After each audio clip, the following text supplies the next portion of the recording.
The state government is facing the first failure of its own legislation on the floor of Parliament.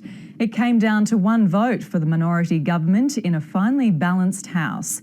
Former Labor MP turned independent Billy Gordon has announced he's voting against the government's laws to reinstate controls on farmers clearing their land. State political reporter George Roberts is at Parliament House. George, why is Billy Gordon voting against it?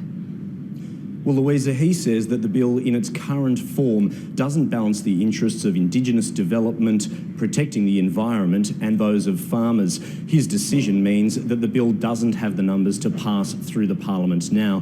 The Deputy Premier, Jackie Trad, championed this legislation and she joins us here at Parliament now. Jackie Trad, clearly a blow to the government. Will this damage confidence in the government? George, the thing that this damages the most is the Great Barrier Reef. What we know tonight is that the LNP and a majority of the Queensland parliamentarians have turned their back on the Great Barrier Reef and the commitments that we made to the federal government and UNESCO to reinstate these land clearing protection laws. So what happens next? What options are open to you?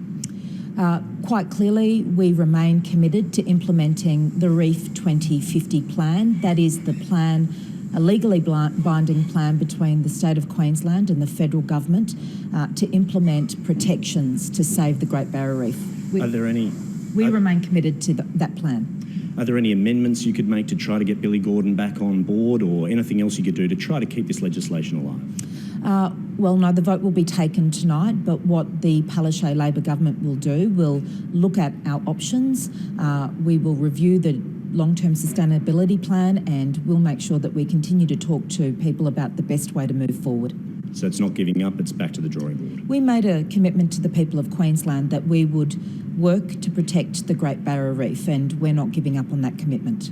And one positive for the government is that Billy Gordon has left the door open to looking at other ways to address this issue. Louisa.